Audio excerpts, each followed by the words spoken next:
Hello दोस्तों, चलिए आज क्लास को थोड़ा इंटरेस्टिंग बनाते हैं। UP triple S C PET exam में आने वाले सारे के सारे मोस्ट इंपॉर्टेंट क्वेश्चन देख लेते हैं जो इस साल आपके एग्जाम पेपर में आने वाले हैं। तो कोई भी क्वेश्चन मिस मत करना। जिस तरह से सूरज पूरब से निकलता है उसी तरह से हर साल ये क्वेश्चन पेपर में रखे हुए मिलते हैं।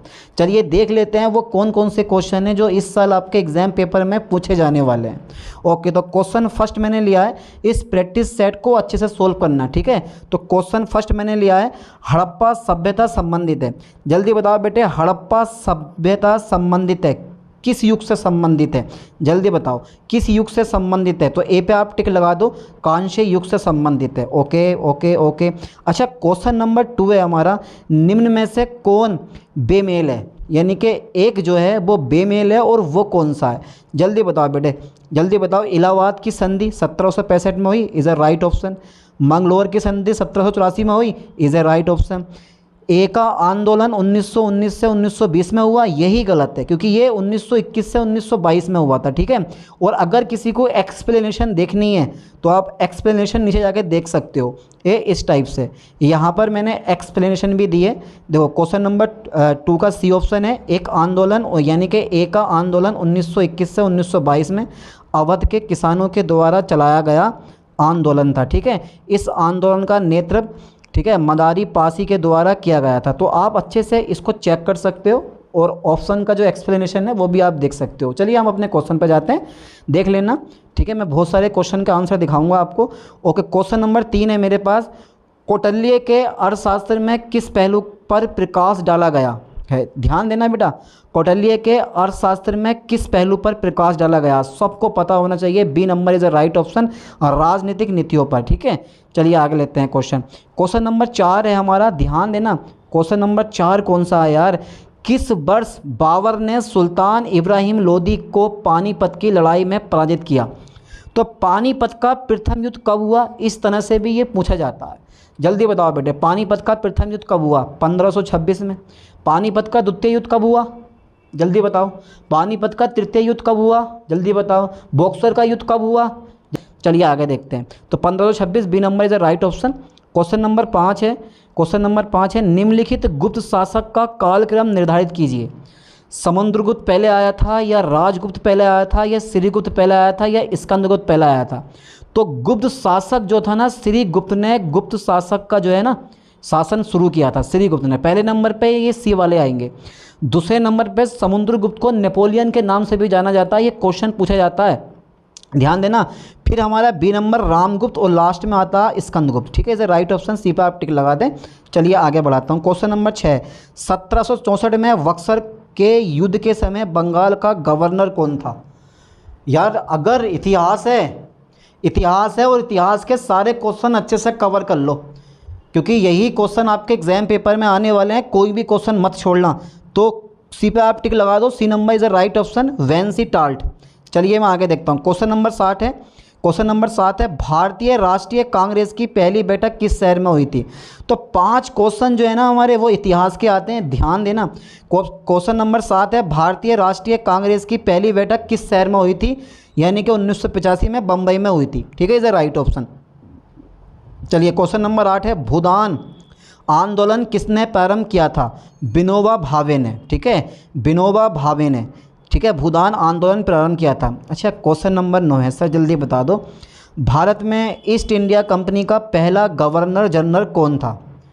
यार इतने इजी क्वेश्चन अगर एग्जाम पेपर में आने लगे तो आप तो 90+ का स्कोर बना दोगे। ठीक है, राइट ऑप्शन है मेरे पास, ठीक है, वारेन हेस्टिंग्स। ठीक है, इज अ राइट ऑप्शन।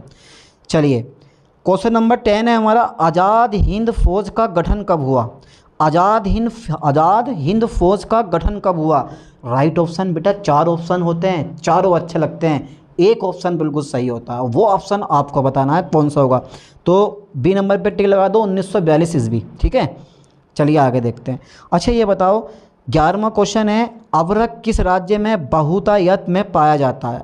अभ्रक जो है किस राज्य में बहुत अधिक मात्रा में पाया जाता है? तो 11वें का राइट ऑप्शन है, सी पे आप टिक लगाएं, झारखंड में। ठीक है, झारखंड में क्या होता है, अभ्रक बहुत अधिक मात्रा में पाया जाता है।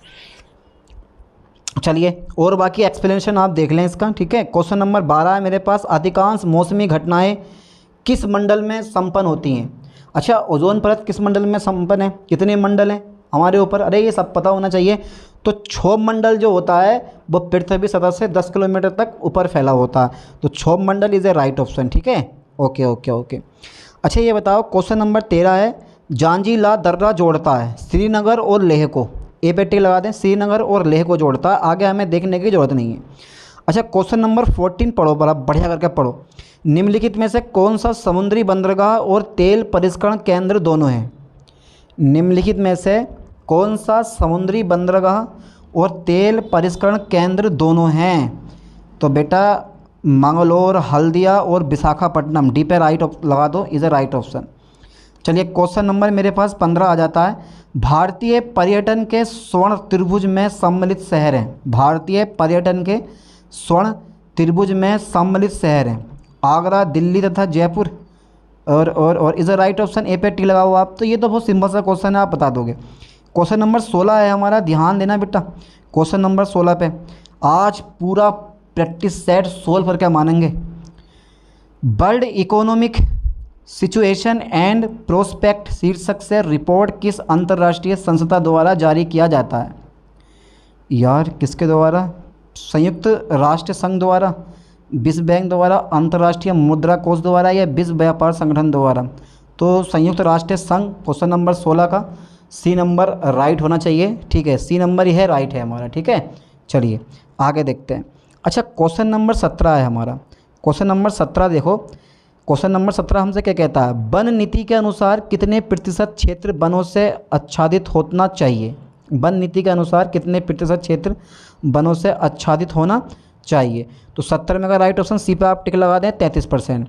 अच्छा क्वेश्चन नंबर 18 और पढ़ें, ये वाला क्वेश्चन, उदारीकरण, निजीकरण और भूमंडलीयकरण की नीति नई आर्थिक नीति के रूप में निम्न में से किस प्रधानमंत्री द्वारा स्वीकार की गई थी?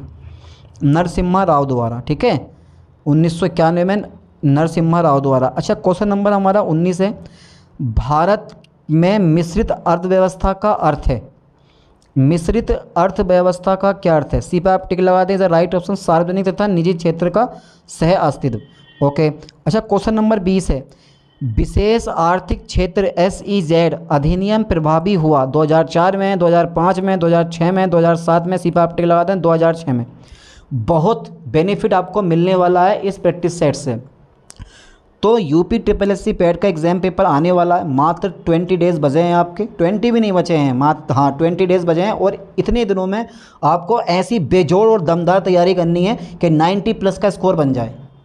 ठीक है, चलिए संविधान के किस भाग में पंचायती राज व्यवस्था संबंधी प्रावधान दिए गए हैं? ए पे आप टिक लगा दें, इज़ अ राइट ऑप्शन, 9 ठीक है।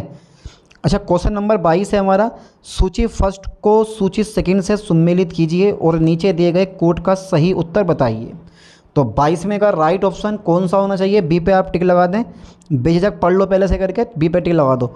अच्छा क्वेश्चन नंबर 23 हमें दिखाई दे रहा, भारतीय संविधान की व्याख्या करने वाला अंतिम प्राधिकारी है। यार भारतीय संविधान की व्याख्या करने वाला अंतिम प्राधिकारी है, ए पे आप टिक लगा दें, उच्चतम न्यायालय। चलिए क्वेश्चन नंबर 24 है हमारा, ध्यान देना, निम्नलिखित में से कौन सा सम्मिलित नहीं है? एक ऐसा है जो सम्मिलित नहीं है, बाकी सब सही है। जल्दी बताओ, जल्दी बताओ, 24 का राइट ऑप्शन कौन सा होना चाहिए?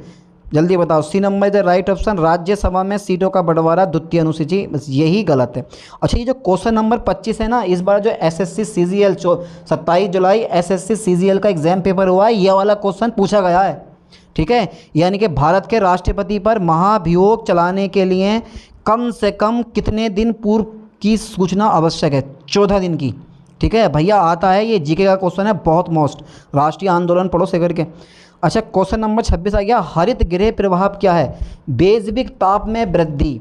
बेजविक ताप में वृद्धि इज ए राइट ऑप्शन। ठीक है, हरित गृह प्रभाव होता है। अच्छा क्वेश्चन नंबर 27 है, प्लेग की बीमारी निम्नलिखित में से किस कारण से होती है?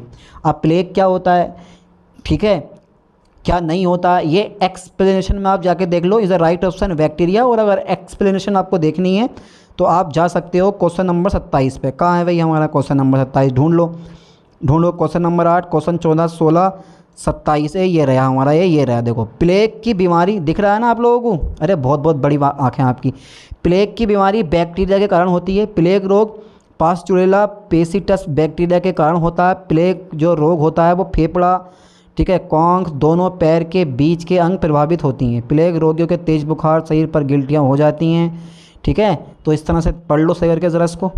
चलिए आगे बढ़ाते हैं। तो एक्सप्लेनेशन हर एक क्वेश्चन की है, आप अच्छे से चेक कर सकते हो, देख सकते हो, मैं दिखा दूंगा लास्ट में, आप डरो मत। चलिए आगे देखते हैं, चलिए देखते हैं आगे आगे आगे। हमारा क्वेश्चन है क्वेश्चन क्या है हमारा, 22 हो गया, 23 हो गया, 24, 25, 26, 27, 28 में आ गया।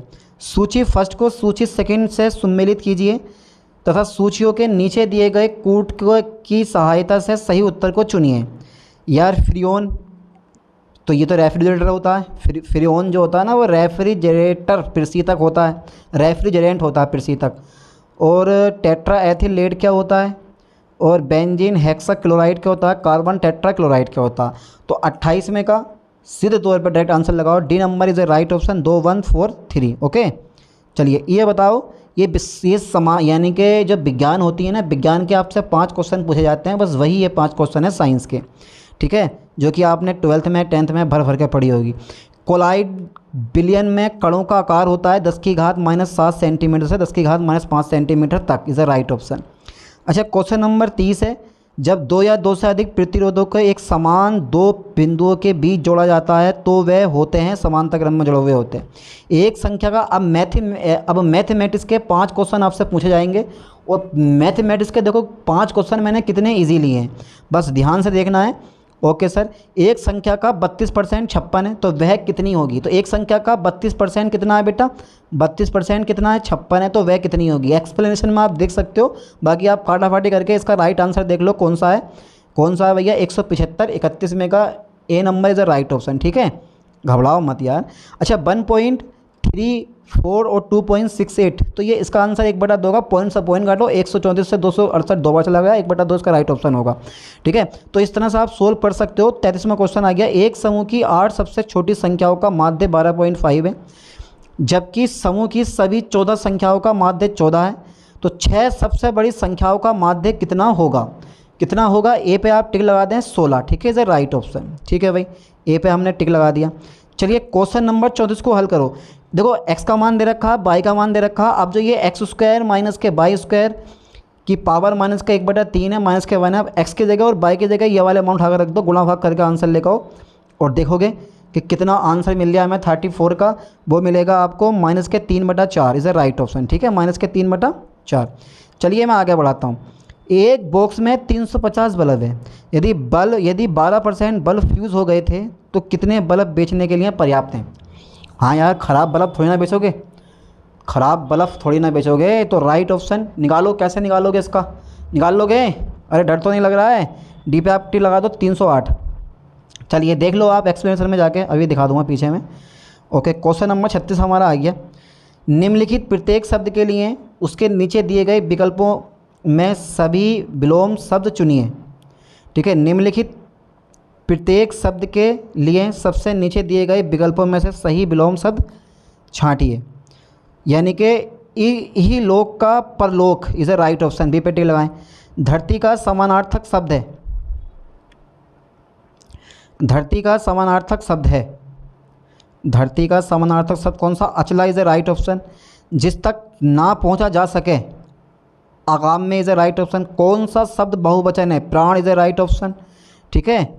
चलिए आगे देखते हैं। क्वेश्चन नंबर 40 है, भारत भारती किस भाषा में लिखा हुआ ग्रंथ है। भारत भारती किस भाषा में लिखा हुआ ग्रंथ है। ए पे आप टिक लगा दो खड़ी बोली में। अब पैसेज नंबर दे रखा है 41 से 42 तक, 41 से 42 तक। चलो इन 776 BC the first Olympic games world held the, पढ़ो से करके, और पढ़ लो पहले, ये पढ़ लिया, ठीक है। अब ज़रा आगे ध्यान देना बेटा, अब आगे ध्यान देना। 41 में का राइट ऑप्शन कौन सा है, ये आ गया हमारा। Where were the first Olympic games held at the foot of, पहले पैसेज पढ़ लो, उसके बाद 41 में का आंसर आप देना क्या है। ए पे आप टिक लगा दें, इज़ राइट ऑप्शन, ठीक है। Okay okay okay okay okay, A number is right option, mount Olympics. चलिए क्वेश्चन नंबर 42 हमारा आ गया, the values connected with Olympic games where, ठीक है, इज़ ए राइट ऑप्शन 42 का 42 का राइट ऑप्शन ए पे आप टिक लगाते हैं, is a right option physical fitness. चलिए अब 41 से 42 तक के आंसर देने थे, अब 43 में अगर नहीं देना है, ये ध्यान देना, कभी 43 से भी दे मारो कि भैया इसमें से छाटें। Okay, choose the one part A B C and D which has the error if any, it is high time a date we send be the answer C to this query D. तो 43 का right option कौन सा है भाई, B पे आप tick लगा दें, इसे right option. Find the correct parts of speech of the word enough in the give sentence, enough is as good as feast. तो 44 का राइट ऑप्शन है बी पे आप टिक लगाएं, नाउन, ठीक है। चलिए हटाओ, एक क्वेश्चन रह गया इंग्लिश का 45वां, change into passive voice, he had committed a mistake. तो 45 का राइट ऑप्शन सी पे आप टिक लगाएं, a mistake had been committed by him, ठीक है। चलिए क्वेश्चन नंबर 46 है हमारा, 11 तारीख के 5 दिन बाद कौन सा दिन होगा यदि उसी महीने की 22 तारीख को सोमवार पड़ेगा। तो रीजनिंग के 5 क्वेश्चन हैं ये वाले, ठीक है, तो वो होगा मंगलवार, इज़ ए राइट ऑप्शन, ठीक है। अच्छा क्वेश्चन नंबर 47 पढ़ लो पहले, बहुत बड़ा क्वेश्चन है, मैं फर्स्ट पॉइंट लूँगा इसका, ये वाला, सरकार अधिक भार वहन करने में समर्थ नहीं है। सेकंड नंबर, सरकार इस पैसे में आर्थिक स्थिति में और अधिक सुदृढ़ता ला सकती है। तो इसका C number is right option है, ठीक है। फर्स्ट और सेकंड दोनों अंतर्निहित हैं, ठीक है। चलिए आगे देखते हैं 48, नीचे दिए गए अक्षर समूह में कौन सा इस नियम का पालन नहीं करता है, यदि उनमें से प्रत्येक अक्षर को अंग्रेजी वर्णमाला क्रमानुसार अंकमान प्रदान कर यदि उनका योग निकाला जाए तो सम संख्या प्राप्त होगी। तो ना ए डी कितने नंबर पर आता है, ए बी सी डी चौथे नंबर पर आता है, ठीक है।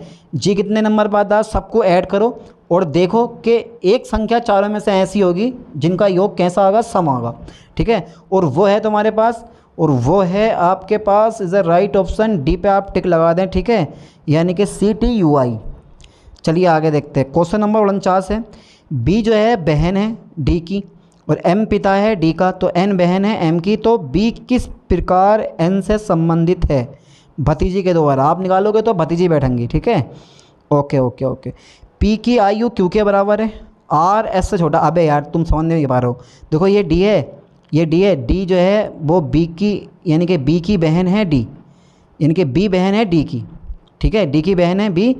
और ऐसी बोलो आप, एम पिता है डी का, तो ये पिता है, एम क्या है, पिता है, ठीक है, ये पिता है और ये हमारी क्या है भैया, बहन है, ठीक है। अब देखो कह रहा है कि अब एन बहन है एम की, फिर भैया एन है, ये बहन है एम की, तो कह रहा है कि इन दोनों में क्या संबंध है, तो भतीजी का संबंध हुआ, ठीक है।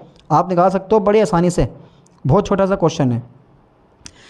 चलिए ऐसे ही ये पी और क्यू बराबर है, सबसे बड़ा इसमें एस आएगा, ठीक है, आप हल कर लो। आर एस से छोटा है, टी आर से छोटा है किंतु पी से बड़ा है, सबसे बड़ा कौन है, एस बड़ा सबसे, ठीक है। अच्छा ये बताओ क्वेश्चन नंबर 51 इसे देखते हैं कौन सा ऑप्शन आएगा, वैज्ञानिकों ने निम्नलिखित में से किस जगह गिरगिट की बहुत सी छोटी प्रजाति नई की खोज की है। वैज्ञानिकों ने निम्नलिखित में से किस जगह गिरगिट की बहुत ही छोटी प्रजाति नई खोज की है, तो वो है तुम्हारे पास यार, वो है Madagascar, is a right option, ठीक है। T20 अंतर्राष्ट्रीय क्रिकेट में 3000 रन बनाने वाले पहले क्रिकेटर कौन है, वो है विराट कोहली, ठीक है। अच्छा क्वेश्चन नंबर 53 है, ज़रा ध्यान से सुनना, 25 फरवरी 2021 यानी कि 26 फरवरी 2021 के मध्य किस देश की अध्यक्षता में बिक्रिस शेरपाव तथा सू शेरपाव की पहली बैठक वर्चुअल प्रारूप से संपन्न हुई। तो यार ये तो भारत ही दिखेगा एज अ राइट ऑप्शन मेरे ख्याल से। 53 का राइट ऑप्शन कौन सा लग रहा है भाई आपको, जल्दी बताओ फास्टली। हाँ भारत ही है, D number is a right option. अच्छा एक क्वेश्चन और देखो, पावी एंटी टेरर 2021 संयुक्त अभ्यास का संचालन किस समूह में देशों के बीच किया जाएगा, SCO is a right option, ठीक है। अच्छा क्वेश्चन नंबर है हमारा 55, पढ़ो, H5N8 बर्ड फ्लू में इंसानों के संक्रमित होने का विश्व का पहला मामला किस देश में आया है, जल्दी बताओ। N8 बर्ड फ्लू से इंसानों के संक्रमित होने का विश्व का पहला मामला किस देश से आया? वो आया रूस से। अच्छा, NTPC national thermal power corporation ने 2032 तक कितनी नवीनीकरणीय ऊर्जा क्षमता स्थापित करने का लक्ष्य रखा? तो वो भी 60। 56 में का भी हमारा कौन सा ऑप्शन है? D number. ठीक है, चलिए, किस राज्य में स्थित रामगढ़ विषधारी वन्यजीव अभयारण्य को बाघ अभयारण्य बनाने में मंजूरी मिली है? D number is a right option. किस देश के फुटबॉलर सामी खेदरी ने संन्यास की घोषणा की है? और वो थे सामी खेदिरा किस देश के फुटबॉलर हैं? तो यार ये बड़ा पेचीदा क्वेश्चन है, बी पे आप टिक लगा दें, जर्मनी के। ठीक है, ओके। अच्छा, क्वेश्चन नंबर 59 है हमारा। 100 औषधीय पौधों पर ई पुस्तक का विमोचन किसने किया है? किरेन रिजिजू। ठीक है, किरेन रिजिजू। यार लेते कैसे होंगे वहाँ के लोग नाम। किस राज्य के गुच्छी मशरूम को GI टैग का दर्जा दिया गया है? ए पे टिक लगा दो आप, जम्मू कश्मीर के। ठीक है, चलिए, क्वेश्चन नंबर 61 है हमारा। परवेज़ मुशर्रफ की जीवन कथा इन दी लाइन ऑफ फायर के गुप्त लेखक कौन है? और वो है हुमायूं गौहर। ठीक है सर, राइट ऑप्शन। अच्छा, जंप बॉल शब्द निम्नलिखित में से किसके से संबंधित है? जंप बॉल शब्द निम्नलिखित में से किससे संबंधित है? वो है बास्केटबॉल से। नेपाल की पहली महिला राष्ट्रपति कौन थी? नेपाल की, ध्यान देना, नेपाल की पहली महिला राष्ट्रपति कौन थी? ये जनरल अवेयरनेस के 10 क्वेश्चन पूछे जाते हैं। तो ये बी नंबर लगा दो, विद्या देवी भंडारी से राइट ऑप्शन। चलिए आगे देखते हैं। अच्छा, क्वेश्चन नंबर 63 हो गया हमारा। 64 देखते हैं। डॉक्टर सलीम मोइजुद्दीन अली अब्दुल किसके लिए प्रसिद्ध है? पक्षी विज्ञानी के लिए प्रसिद्ध है। ठीक है, मोहिनीअट्टम नेत्रीय मूल रूप से विकसित हुआ केरल में। ठीक है, कारगिल विजय दिवस कब मनाते हैं? 26 जुलाई को। तो ये तो बड़े छोटे छोटे क्वेश्चन हैं जिनका आंसर बड़ी आसानी से आप देते रहोगे। तानसेन सम्मान किस राज्य सरकार ने शुरू किया है? तो यार तानसेन सम्मान किस राज्य सरकार ने शुरू किया है? तो 67 में का राइट ऑप्शन कौन सा लग रहा है बेटा आपको? बी पे टिक लगा दो आप। ठीक है, मध्य प्रदेश में। अच्छा, नेताजी सुभाष राष्ट्रीय खेल संस्थान कहाँ स्थित है? पटियाला में। ठीक है, जनता पार्टी के शासनकाल के दौरान भारत के राष्ट्रपति थे Neelam Sanjiva Reddy is A right option. अच्छा, अंटार्कटिका की खोज किसके द्वारा की गई थी? अंटार्कटिक की खोज किसके द्वारा की गई थी? इज अ राइट ऑप्शन है, बी पे आप टिक लगाएं, अमेरिका के द्वारा। ठीक है, तो भाई यूपी SSC पैट का बहुत ही मोस्ट इंपॉर्टेंट सीरीज चल रही है ये, तो कोई भी क्वेश्चन आप मिस मत करना। पहले आप 71 से 80 तक के पहले आप पैसेज पढ़ लो, यानी ये गद्यांश पढ़ लो, और उस गद्यांश को पढ़ के प्रश्न संख्या 71 से 80 तक के, यानी कि 2 गद्यांश आपसे पूछे जाएंगे। एक होगा 71 से 75 तक, दूसरा होगा 76 से 80 तक। तो 2 गद्यांश पढ़ने हैं और उनके आंसर बिल्कुल देने हैं आपको। तो क्वेश्चन नंबर 71 है, पहले गद्यांश पढ़ लो। पढ़ लिया होगा इतनी देर में तो आपने। 120 मिनट में, ध्यान देना, आपको 120 मिनट में आपको 100 क्वेश्चन सोल्व करने हैं। टाइम का विशेष तौर पे ध्यान देना। चलिए देख लेते हैं भाई। अहिंसात्मक अभ्यास का मार्ग ही अलग है। तो गद्यांश पहले पढ़ो। पढ़ लिया, चलो अब क्वेश्चन नंबर 71 का आंसर दो। उपर्युक्त गद्यांश का सर्वाधिक उपयुक्त शीर्षक है अहिंसा का मार्ग इज ए राइट ऑप्शन। ठीक है, चलिए, उक्त अनुच्छेद में फौजी की गतिविधियों का इसीलिए उल्लेख किया गया है कि सैनिक शिक्षा को अनिवार्यता संकेतित की जाए, फौज का महत्व निरूपित किया जाए, अहिंसात्मक अभ्यास की विवेचना किया जा सके, अहिंसात्मक अभ्यास को कि उससे पृथकता प्रदाबित की जा सके। तो यार क्या लग रहा है आपको?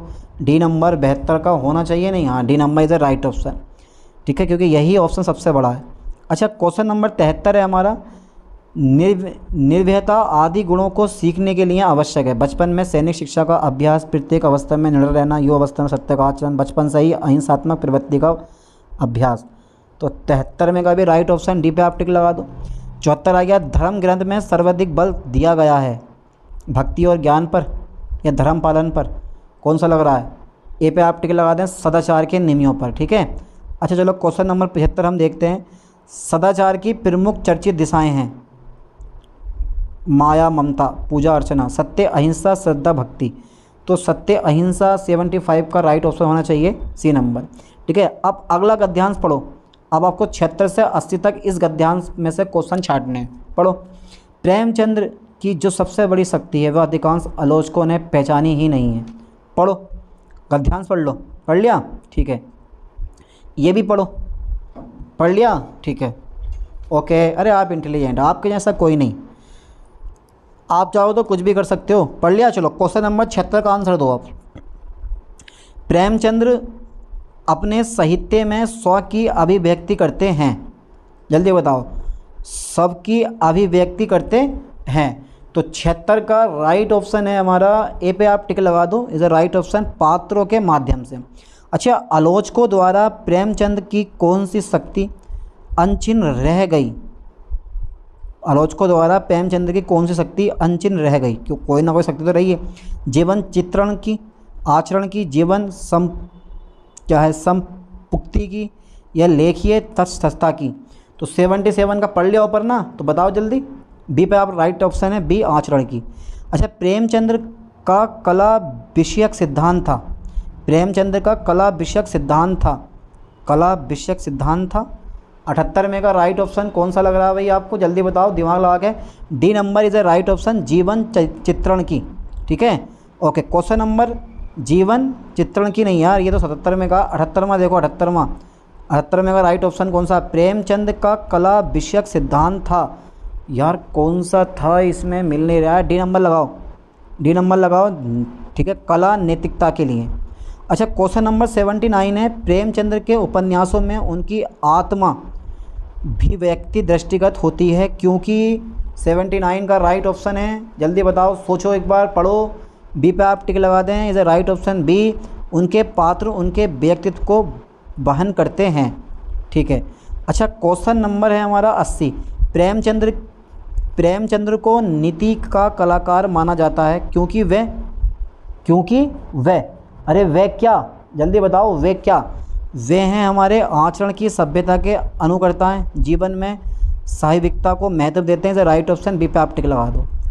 अब एक चार्ट आपसे दे दिया गया है भाई, नीचे दिए गए रेखा चित्र में एक दुकानदार, नीचे दिए गए, देखो 81 से 85 तक पहले निर्देश पढ़ लो, ये निर्देश पढ़ने बहुत ज़रूरी होते हैं। 81 से 85 नीचे दिए गए रेखा चित्र में एक दुकानदार 6 लगातार वर्षों के लाभ को दर्शाता है। ठीक है, लाभ दे रखा है, देखो ये प्रतिशत में, वर्ष दे रखे हैं Y1 Y2 Y3 Y4 Y5 Y6, मतलब year 1 year 2 year 3 year 4 year 5 year 6, और फिर 20 25 10 12 20 18। तो लाभ परसेंट में दे रखा है, राजस्व व्यय अपॉन व्यय गुणा 100। आप जल्दी बताओ, ग्राफ देख लो, पहले देख लिया ग्राफ। अब क्वेश्चन नंबर 81 का आंसर दो जल्दी, फास्टली। यदि वर्ष Y2 का व्यय 40,000 है तो उस वर्ष का राजस्व क्या है? अरे बहुत बढ़िया क्वेश्चन है यार। यदि Y2 का व्यय 40,000 है तो उस वर्ष का राजस्व व्यय कितना होगा, ये आपको बताना है। तो इसका राइट ऑप्शन है, ए पे आप टिक लगा दें। ठीक है, 50,000। यदि वर्ष Y2 का राजस्व 96,000 है तो उस वर्ष का राजस्व कितना होगा? बी पे आप टिक लगाएं, 80,000 इज़ अ राइट ऑप्शन। ठीक है, ओके। चलिए मैं ऊपर करते हैं थोड़ा सा। ओके, क्वेश्चन नंबर हमारा आ गया 83। Y1 यानी कि ईयर 1 तथा ईयर 4 का व्यय क्रमशः 40,000 तथा 60,000 है। तो Y1 तथा Y4 का कुल लाभ में क्या होगा, यानी कि ईयर 1 तथा ईयर 4 का कुल लाभ कितने रुपए होगा? तो 83 का यार मेरे ख्याल से सी नंबर लग रहा है मुझे, 83। हाँ, C number is right option, 15,200। चलिए आप हल करके देखो। क्वेश्चन नंबर 84 है, ईयर 3 तथा ईयर 6 का व्यय क्रमशः 1 लाख तथा 2 लाख है। इन 2 वर्षों का औसत राजस्व कितना होगा? डी पे टिक लगाएं, 17,000 यानी कि 1,73,000। D number is a right option, D number is a right option, 84 का 1,73,000। अब क्वेश्चन नंबर 85 है, ध्यान से सुनना। यदि Y1 Y4 तथा Y6 का व्यय कितना है? इकाई दाई सैकड़ा हज़ार 10,000 लाख, 1 लाख 2 2 4 5 0 है, 1 लाख है, तो Y2 का राजस्व व्यय कितना होगा? 85 का राइट ऑप्शन, सी पे आप टिक लगा दें, 50,000। ठीक है। अच्छा, पाई चार्ट आ गया हमारा। जब आप यूपी पुलिस कांस्टेबल का एंट्रेंस देने जाओगे तो इस पाई चार्ट से मात्र एक क्वेश्चन पूछता है, और UP SSSC PAT exam paper में एक पाई चार्ट से आपसे 5 क्वेश्चन पूछेगा। अब लगा लो। तो निर्देश पढ़ो पहले, 86 से 90 तक आपको पाई चार्ट के क्या करना है, आंसर देने हैं। 86 से 90 तक के, सोचने वाली बात है। ठीक है, चलिए तो पहला क्वेश्चन क्या है, पहले ये पाई चार्ट पढ़ लो। Cricket 17%, hockey 33%, kabaddi 22%, football 28%।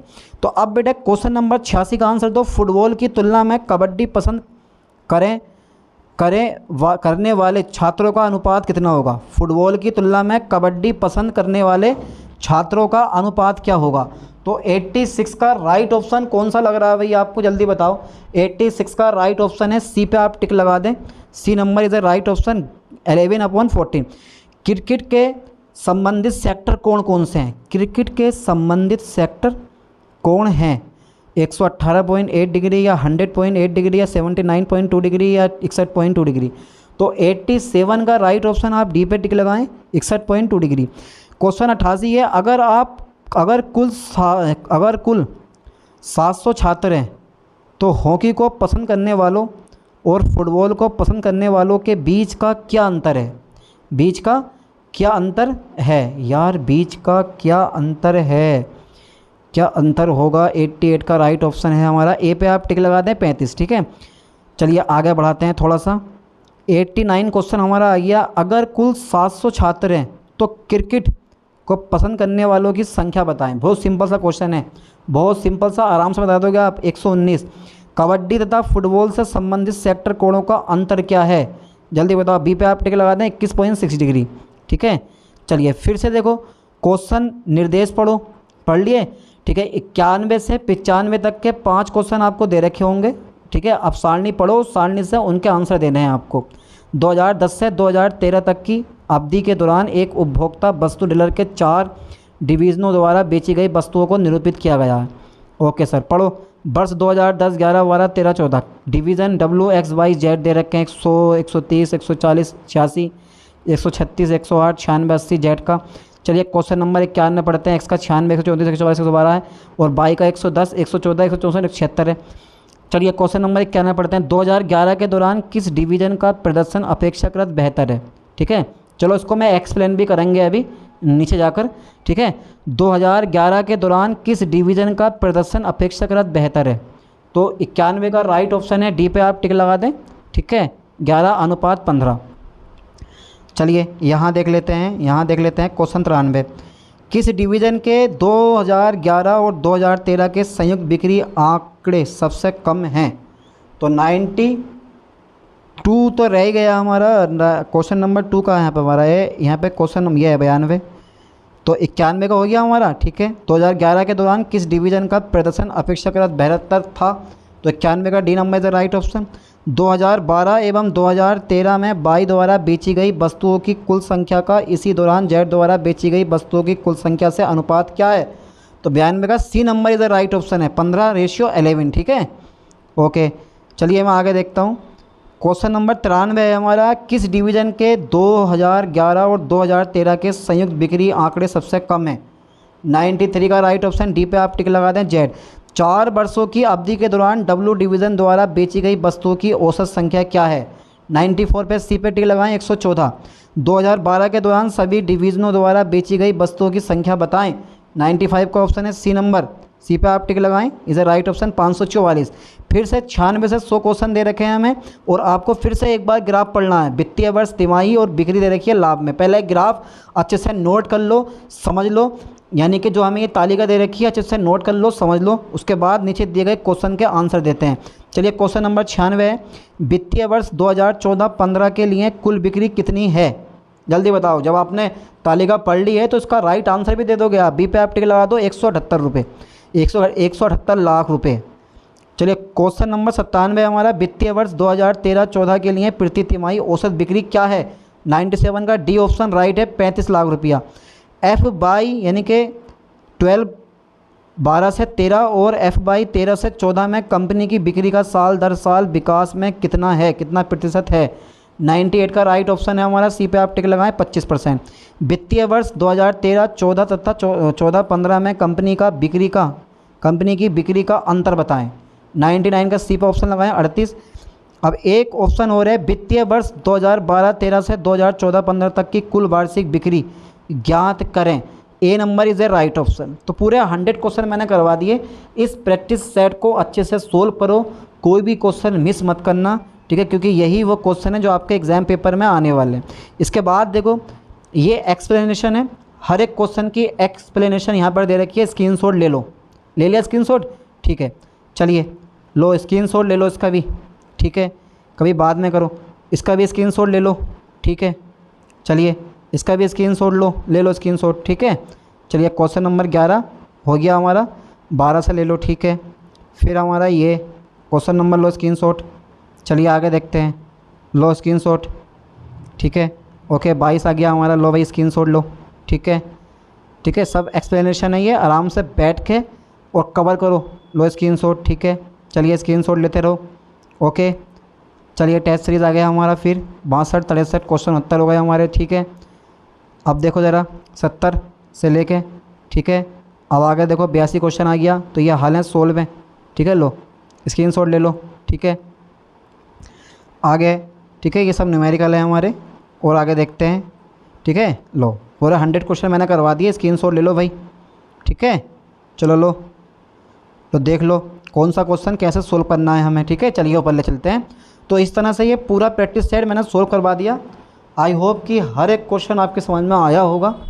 तो इतिहास के 5 क्वेश्चन, ठीक है, भूगोल के 5 क्वेश्चन, संविधान के 5 क्वेश्चन, इंग्लिश के 5 क्वेश्चन, हिंदी के 5 क्वेश्चन, मैथमेटिक्स के 5 क्वेश्चन, रीजनिंग के 5 क्वेश्चन, पाई चार्ट के 5 क्वेश्चन, ठीक है, ग्राफ के 5 क्वेश्चन, सारणिक के 10 क्वेश्चन, गद्यांश के 10 क्वेश्चन, हिंदी के 5 क्वेश्चन, करंट अफेयर्स के 10 क्वेश्चन और जनरल अवेयरनेस के 10 क्वेश्चन।